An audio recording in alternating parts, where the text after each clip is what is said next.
আসসালামু আলাইকুম। সবাই তোমরা কেমন আছো?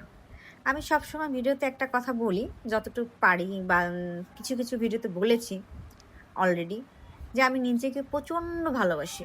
অন্যের উপর ইনভেস্ট করে দেখেছি এতে চোখের পানি ছাড়া কিছুই জোটে নাই।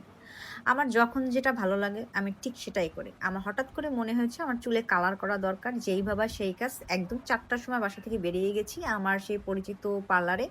যেখানে গেলে আমি একদম ঘরের মতো মানে আপ্যায়ন পাই, ঘরের মতো ট্রিট পাই আপন বোনের মতো। তো সেখানে গিয়ে আমি আমার পছন্দের কালারটা করে নিয়েছি। নিজেকে ভালো লাগা, নিজেকে মিররে ভালো দেখা, এর থেকে সুখের আমার আমার কাছে কিছু না। আমি নিজেকে মিররে যখন দেখি সবথেকে পৃথিবীর শ্রেষ্ঠ সুন্দরী মনে করি। হ্যাঁ, ঠিক বলছো, শ্রেষ্ঠ সুন্দরী।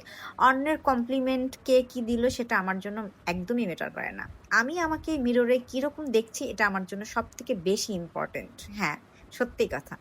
কারণ অন্যের কথা কানে নিলে কষ্ট ছাড়া আর কিছুই জোটে না। আর কষ্ট ছাড়া কিছু পাওয়া যায় না। তাই নিজের কমপ্লিমেন্ট নিজেকে নিজে দিতে জানি আমি। মিররের সামনে আমাকে সবথেকে পৃথিবীর শ্রেষ্ঠ সুন্দরী মনে হয় এবং আমি কনফিডেন্ট ফিল করি। যাই হোক, আমার কাঙ্ক্ষিত কালারটা আসা অবধি বিভিন্ন প্রসেস আমার হেয়ারের উপর চলেছে। আমার হেয়ার কালারটা নেওয়ার পরে মনের মতো যেটা আমি চেয়েছিলাম প্রপার কালার চলে আসছে। ঢং করে কয়েকটা ক্লিপ নিয়েছি।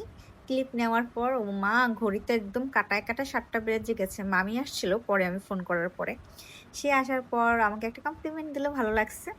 যদিও নিজের কমপ্লিমেন্ট নিজেকে আগে দিয়ে ফেলেছি আমি। সুন্দর লাগতেছিল আমাকে। তারপর মামির কথা শেষ হতেছিল না ওই দিদির সাথে। কথা-টথা শেষ করে বাহিরে আমি একদম বেরিয়ে পড়লাম। মানে বেলকনিতে। দেখতেছি সন্ধ্যা হয়ে গেছে। তো আমরা হাঁটি পা করে মার্কেটের উদ্দেশ্যে দোতলা থেকে নামতেছিলাম।